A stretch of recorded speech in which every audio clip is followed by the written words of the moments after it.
kami mengucap syukur buat kebaikan Tuhan hingga kami boleh bersama-sama berkumpul di tempat ini. Tuhan adalah satu anugerah yang Tuhan sudah berikan kalau kami boleh mengembangkan satu kantor lagi. Tuhan, biarlah Tuhan memimpin acara pembukaan ini sampai kami akhirnya kami boleh merayakan, kami boleh mengucap syukur atas kebaikan Tuhan. Tuhan, kami mohon penyertaan perlindungan Tuhan untuk kantor ini. Kami mohon pertolongan Tuhan. Kami mohon hikmat akal budi, baik Pak Kanhus sebagai pemimpin di tempat ini, baik Hendro, Yuliana Samara yang akan mengelola kantor ini. Tuhan tolong berkati sehingga apa yang kami kerjakan ini boleh menyenangkan hati Tuhan. Kami ucap syukur, kami berterima kasih hanya di dalam nama Tuhan Yesus. Amin. Saya ingin mengajak nyanyi satu lagu Besar Anugerah-Mu.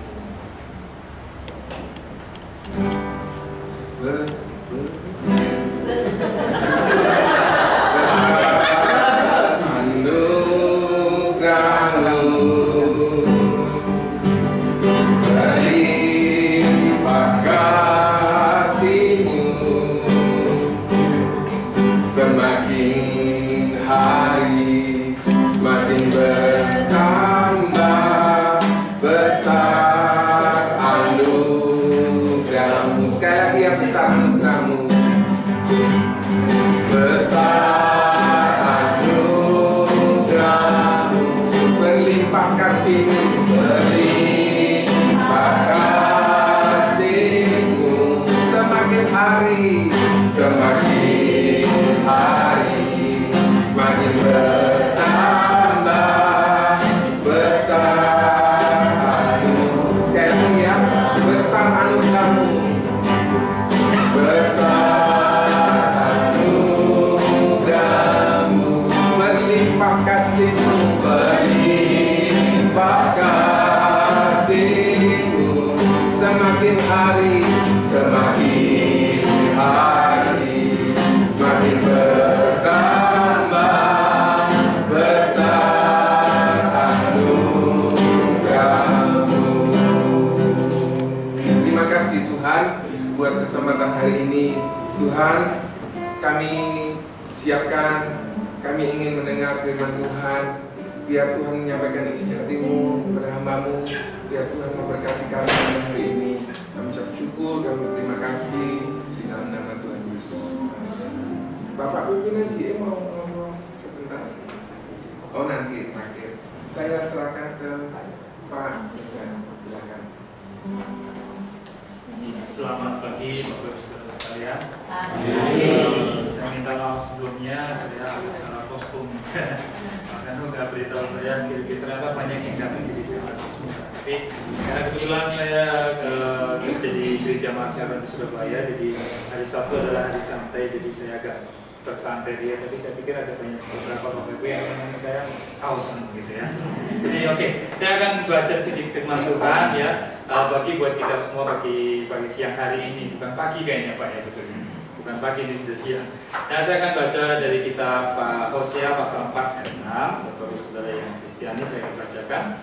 Hosea pasal 4 ayat 6 berkata seperti ini, "Tetapi umatku binasa karena tidak mengenal Allah, karena engkau yang menolak akan aku." Nah, dalam bahasa Inggrisnya Bapak Saudara sekalian dikatakan seperti ini. Salah satu terjemahan bahasa Inggrisnya berkata seperti ini, "My people are destroyed for lack of knowledge." Artinya begini deh, kalau diterjemahkan secara literal adalah gini, umatku binasa. Jadi umat Tuhan itu, orang-orang yang mengenal Tuhan itu binasa bukan karena hal apa aja, tapi mereka binasa karena kurang memiliki pengetahuan, lack of knowledge, Bapak Ibu sekalian. Nah, saya beberapa 20 tahun yang lalu saya pernah hampir join dengan salah satu perusahaan asuransi juga. Jadi buat saya perusahaan asuransi itu adalah sebuah hal yang familiar buat saya. Nah, satu yang harus diperhatikan buat setiap kita Bapak Saudara sekalian untuk kita meniti karir dalam bidang asuransi dan bidang insurance seperti ini adalah kita tidak boleh berhenti pada sebuah titik level pengetahuan yang kita punya Bapak Saudara sekalian. Firman Tuhan sendiri mengatakan pada kita karena umat Tuhan binasa karena kurang pengetahuan, bukan karena kurang berdoa, kurang apa, tapi karena pengetahuan yang dimilikinya itu tidak berkembang Bapak Saudara sekalian. Jadi di tengah-tengah persaingan usaha yang seperti ini, ada seperti sekarang ini, di tengah-tengah dunia yang semakin hari ekonominya semakin susah, bukan semakin gampang, yang dibutuhkan oleh kita adalah kalau kita memiliki semakin banyak pengetahuan dalam hidup kita menambahnya terus-menerus, kita akan memiliki sebuah modal yang bagus untuk kita bisa mencari peluang demi peluang yang ada yang mungkin orang nggak bisa melihatnya, tapi kita bisa melihatnya dengan baik dan itu bisa kita manfaatkan dengan baik, Bapak Saudara sekalian. Jadi pagi hari sebelum kita akan berdoa buat Harvest Mojokerto ini, kita percaya bahwa di Mojokerto ini banyak orang bilang bahwa agak susah mungkin begitu ya, karena terlalu dekat dengan Surabaya, tapi juga besarnya agak nanggung kotanya, jadi nggak seperti yang lain, nggak seperti di Malang. Tapi saya pikir bahwa itu cuma prediksi manusia aja, dan banyak kejadian yang kita lihat di dunia nyata ternyata tidak harus apa yang dikatakan banyak orang itu harus terjadi terhadap kehidupan kita. Betul Bapak Saudara sekalian? Ya, kasus paling nyata Bapak Saudara sudah tahu semua, yang lagi ngetren baju kotak-kotak hari ini begitu ya. Semua survei sebelum diadakan pemilihan gubernur semua bilang pasti kalah, pasti kalah. Semua bilang pasti kalah. Dari kotak-kotak itu pasti kalah, apalagi melawan sama kumis begitu ya. Karena kita tahu kalau di Jakarta soto Betawi itu semua pakai bang kumis begitu. Jadi trademarknya mereka itu kumis begitu. Jadi rupanya tim sukses mereka yang kota-kota bilang begini, kita buat yang lain, kita buat kota-kota aja begitu, karena nggak bisa nyanyi kumis. Nah, semua prediksi dikalahkan oleh pengetahuan yang semakin bertambah, Bapak Saudara sekalian. Mereka mungkin nggak bisa melawan akar tradisional, tapi mereka coba pakai jalur yang sedang ngetren saat ini, yaitu lewat sosial media. Ya, lewat sosial media, sosial network, mereka pakai untuk mengenalkan trademark kota-kota seperti ini. Jadi ketika dihajar dengan banyak tantangan, banyak kesulitan, apapun yang terjadi, tapi karena pengetahuan yang terus bertambah di antara mereka, kemudian mereka terus menggali apa yang bisa dilakukan oleh mereka, membuat akhirnya kemenangan berada di pihak mereka. Saya nggak bicara soal politik, tapi kita melihat bagaimana mereka mencoba menambah pengetahuan. Dan Bapak Saudara sekalian, sebagai seorang agent insurance begitu ya, saya percaya bahwa di Harvest ini terdiri dari berbagai macam latar belakang dari semua agentnya begitu ya, baik agama, suku, ras, semua apapun juga. Menurut saya tidak ada masalah semua itu kecuali kita mampu menambah pengetahuan yang kita miliki masing-masing. Ada orang yang kalah bukan karena mereka tidak kurang berjuang. Saya punya seorang teman, seorang agent asuransi juga, bukannya kalah berjuang, enggak, sama berjuangnya. Jadi dua orang masuk di insuran yang sama, perusahaan yang sama, mereka berdua masih muda waktu itu sama-sama berjuang. Yang satu milik daerah ini, yang satu milik daerah ini. Setiap toko yang ada di daerah itu mereka masukin satu persatu, masukin. Tapi yang satu itu berbeda. Dia akhirnya kemudian nanti dia lebih sukses dibandingkan yang lain. Karena yang satu itu setiap keluar dari toko itu dia catat semua. Dia dengerin begitu ya. Jadi dia ngambil ngajak ngomong yang punya toko, dia dengerin, dia pantau situasi. Kalau dia datang dia nggak langsung diusir gitu, beliin spiku, beliin bakso, lalu diajak makan. Dia pantau situasi, dia lihat ada anaknya punya toko datang sama dia, diem-diem dicatat namanya siapa begini. Kemudian dilihat taksir kira-kira usianya berapa begitu. Jadi dia taksir semua, dilihat tokonya, kemudian dia langsung tawarkan produk asuransi yang sesuai dengan keluarganya. Jadi anaknya ada berapa, dia nggak langsung nawarin, dia datang 3-4 kali itu ngobrol dulu, kenalan dulu, bawain makanan begitu semua, dia catat semua. Nah yang satu begitu datang langsung hantam, kenalkan asuransi begini, bla bla bla bla bla.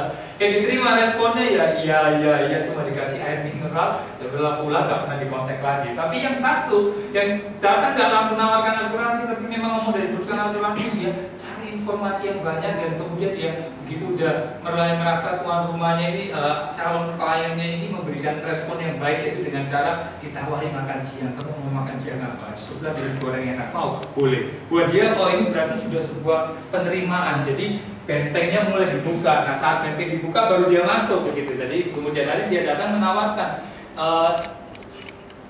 Ketika orang lain mencoba menawarkan nggak berhasil masuk, tapi ketika orang ini berhasil menawarkan, seluruh keluarganya diambilkan asuransi oleh pemilik tokonya. Jadi ada sebuah perbedaan yang terjadi ketika kita belajar menambah pengetahuan kita, Bapak Saudara sekalian. Jadi kita nggak boleh berhenti cukup tahu dengan sekedar merasa, oh levelku sudah segini. Ada agent yang baru masuk kita ketawain, oh pengalamanmu kurang. Belum tentu agent yang di bawah kita itu lama-kelamaan tidak lebih berkembang dibandingkan kita. Tapi kalau mereka terus belajar, terus meningkatkan pengetahuan, lama-lama mereka akan mulai naik dan terus naik, dan bahkan bisa mengalahkan kita yang stagnan karena kemampuan kita cuma berhenti, Bapak Saudara sekalian.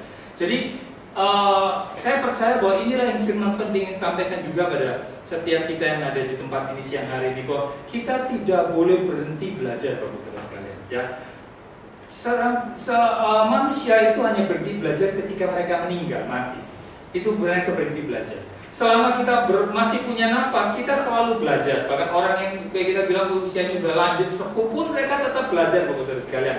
Ada yang kena stroke harus belajar jalan lagi, belajar gerak lagi. Jadi berhenti, mereka tidak akan pernah, kita sebagai manusia tidak akan pernah berhenti belajar hanya kalau kita sudah mulai mendekati kematian, maut. Nah, jadi kalau kita mulai menyatakan diri kita sudah, saya merasa cukup, gak usah belajar lagi, berarti itu sama aja kita memproklamirkan bahwa kita sudah mendekati kematian. Karena seperti itu, orang yang berhenti belajar adalah orang yang mendekati kematian. Jadi kita harus terus belajar, dan belajar. Saya percaya bahwa Tuhan bawa Pak Kandu untuk tempat ini bukan di Mojokerto, bukan karena sebuah hal yang biasa, tapi Pak Kandu melihat sebuah prospek yang begitu baik di Mojokerto. Saya tadi tanya kenapa di Mojokerto, karena ternyata growth-nya lumayan bagus, dan bukan hanya di Mojokerto tapi bisa di samping kota-kota yang lain. Dan di Mojokerto sudah mulai banyak perusahaan-perusahaan asing, itu sebuah ladang buat kita untuk kita garap. Jadi tapi untuk mencapai semua itu Bapak Saudara sekalian, tidak bisa diandalkan dengan pengetahuan yang kita miliki hari ini aja, nggak bisa. Terus belajar Bapak Saudara, terus belajar, cari pengetahuan, cari peluang-peluang yang ada, jangan pernah berhenti. Ya, saya selalu bicara dengan banyak orang-orang muda hari ini, kalau kita beli gadget yang canggih, smartphone, namanya smartphone, smart gadget gitu ya, itu barang-barang yang dikatakan dikasih label smart, pintar. Tapi seringkali yang makainya ini nggak pintar, Bapak Saudara sekalian ya. Yang makainya ini nggak pintar. Berita apa aja terusin semua, nggak peduli apakah berita itu benar apa nggak peduli. Berapa banyak kalau di Indonesia, kenapa Apple itu senang jual barang di Indonesia? Karena di Indonesia itu perlu nggak perlu mereka pasti beli. Ya. Kalau di Amerika Bapak Saudara sekalian, iPad itu hanya dikasih buat mereka yang sudah SMA, high school, yang TK, SD nggak dikasih iPad. Tapi di Indonesia, daripada anak rame, ngeraweng aja, bikin iPad kasih tiap hari main begitu. Jadi alat yang secanggih itu hanya dipakai untuk mainan Bapak Saudara sekalian. Hanya untuk mainan. iPad kita bisa pakai untuk banyak hal. Paling penting kalau mempunyai kasih iPad, suruh anak-anak kita baca buku, electronic book, buka di sana belajar. Kalau jaringan internetnya ya kita pakai untuk belajar, download e-book, download banyak hal di sana, kita bisa belajar Bapak Saudara sekalian ya. Bahkan iklan Telkomsel pun sudah ngajarin kita sebetulnya. Cari jalan lewat internet bisa. Bahkan buku resep makanan pun tidak usah jauh-jauh tanya orang, klik di internet, Google. Ya saya bilang itu Mbak Gok gitu, Mbak Google, klik aja semua udah keluar. Itu kalau kita memakainya dengan baik. Tapi kalau kita cuma sekedar memakainya hanya untuk kesenangan kita pribadi, main-main, atau pokoknya kelihatannya agent insurance itu harus keren, harus bonafide gitu, harus bawa iPad, Galaxy Pad, dan pad yang lain pokoknya dibawa. Tapi kita tidak memaksimalkannya, percuma Bapak Saudara sekalian. Ya percuma, kita harus belajar punya target. Seorang teman saya bicara gini, kalau saya beli gadget baru harganya 4 juta, berarti paling tidak lewat gadget saya harus bisa menghasilkan 2 kali lipat 8 juta. Jadi dia berusaha supaya, jadi gadgetnya nggak dipakai buat main Bapak Saudara sekalian. Tapi orang Indonesia biasanya cuma yang ngetren, ya lagi waktunya apa kita beli hanya untuk seperti itu, tapi kita nggak pakai. Karena apa? Kita tidak menambah pengetahuan kita Bapak Saudara sekalian ya. Indonesia itu follower terbaik ya, Bapak Saudara coba cek aja, follower terbaik itu ada di Indonesia gitu ya. Facebook pengguna terbesar Indonesia, Twitter follower terbanyak Indonesia semua. Tapi kita selalu follower, kita nggak pernah jadi inisiator, kita nggak pernah jadi pencetusnya yang pertama. Kenapa BlackBerry sampai Rin bela-belain bikin sebuah konvensi di Indonesia mengembangkan? Karena ya gitu, pengguna BlackBerry terbesar di dunia hari ini adalah di Indonesia.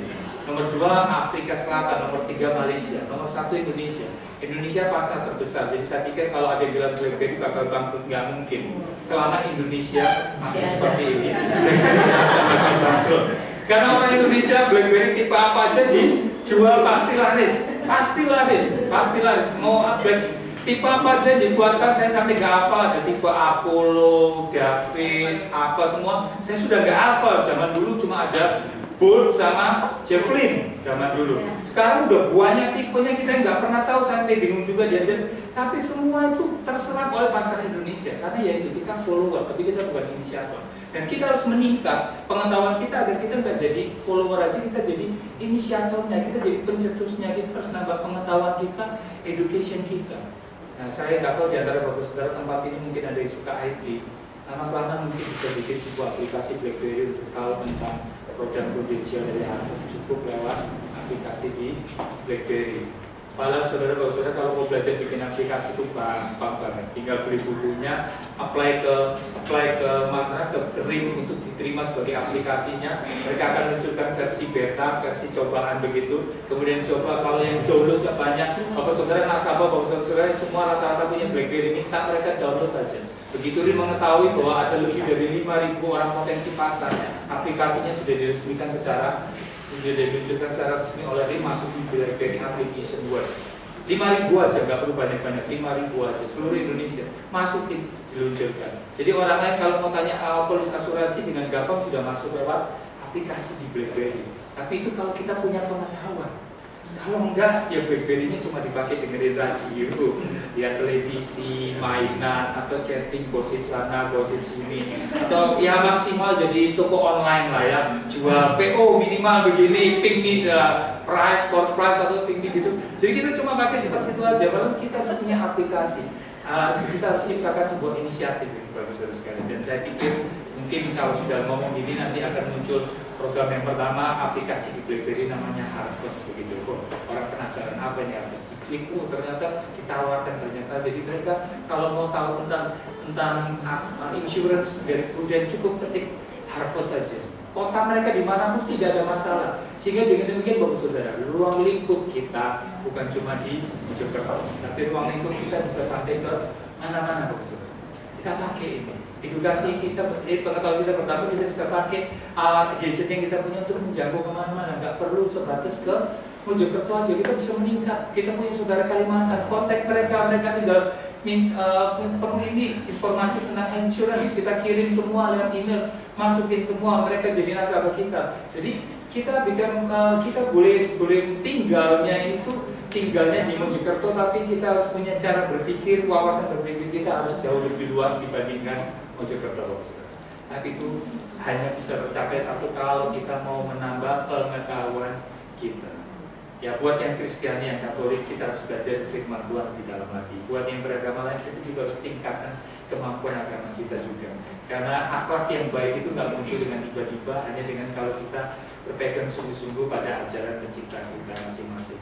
Jadi kita harus kejar baik-baik Bapak Saudara sekalian. Karena ini yang saya sampaikan pagi hari ini, karena lewat Alkitab dan firman Tuhan mengatakan bahwa kita harus menambah pengetahuan kita. Jangan berhenti, terus tambah. Begitu ya. Jadi bila perlu berkembang di kemudian hari sampai mencapai ke desa-desa, ke pelosok-pelosok, asuransi itu harus sudah bisa masuk sampai ke desa-desa yang ke pelosok-pelosok. Ya, oke. Ya, saya akan tutup dengan doa siang hari ini, dan sebentar nanti saya akan pimpin doa dari bawah. Bapak Saudara boleh tetap tempat ini, nanti setelah selesai saya akan tutup dengan doa bersama-sama di atas ini. Jadi Bapak Saudara bisa memilih.